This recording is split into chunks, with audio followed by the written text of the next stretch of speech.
नमस्कार, आपके साथ में हूं तेजस्वी चंडोक नैयर। रूस में चल रहे सोची विंटर ओलंपिक पर हमले की कोशिश को नाकाम कर दिया गया है। यूक्रेन के कक्षा रहे एक विमान तक पर सवार एक शख्स ने इसे हाईजैक कर सोची ले जाने की कोशिश की, लेकिन विमान को इस्तांबुल में सफलतापूर्वक लैंड करा लिया गया।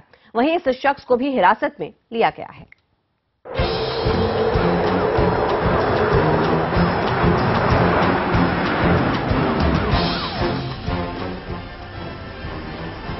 जिस वक्त रूस के सोची में विंटर ओलंपिक का भव्य उद्घाटन समारोह जारी था, जिस वक्त सोची का आसमान बेहतरीन आतिशबाजी की रंगीनियों से जगमग था, जिस वक्त चकाचक सोची की चमक दमक पर दुनिया भर की नजरें टिकी थी, जिस वक्त दुनिया भर के खिलाड़ियों की नसों में खून की जगह भावनाओं का उबाल जोर मार रहा था,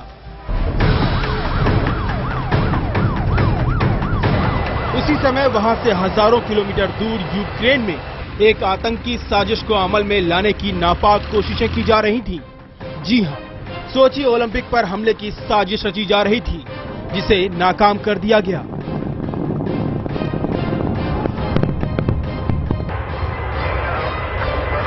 तस्वीरों में आप एक विमान को देख सकते हैं। इस वक्त ये विमान इस्तांबुल एयरपोर्ट पर खड़ा है।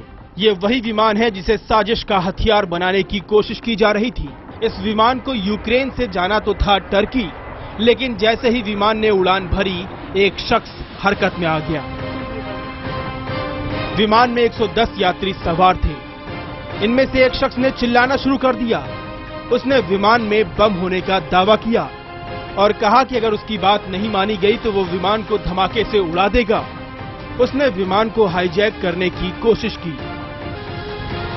Bu arada gene emniyetimizin özel hareket birimleri uçağın muhtelif yerlerinden kendilerine uygun bir şekilde uçağa sızarak yolcunun boşaltılması esnasında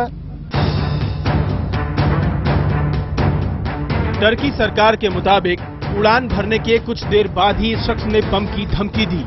इस शख्स ने कॉकपिट में भी घुसने की कोशिश की, हालांकि वो कॉकपिट में नहीं घुस पाया। इस बीच पायलट ने हाईजैकिंग की सूचना भेज दी। प्लेन के क्रू से हाईजैकिंग की सूचना मिलते ही टर्की के अधिकारियों ने अपना एक जेट फाइटर F-16 रवाना कर दिया। इसके बाद फ्लाइट के क्रू मेंबर्स इस शख्स को यह समझाने में कामयाब रहे कि विमान को टर्की में ही लैंड करा लिया जाए। इस्तांबुल एयरपोर्ट पर उतरते ही सुरक्षाकर्मी प्लेन में घुस गए और इस शख्स को हिरासत में ले लिया। इस तरह क्रू मेंबर्स की समझदारी से सोची ओलंपिक पर हमले की साजिश नाकाम कर दी गई। Bureau report, IBN 7।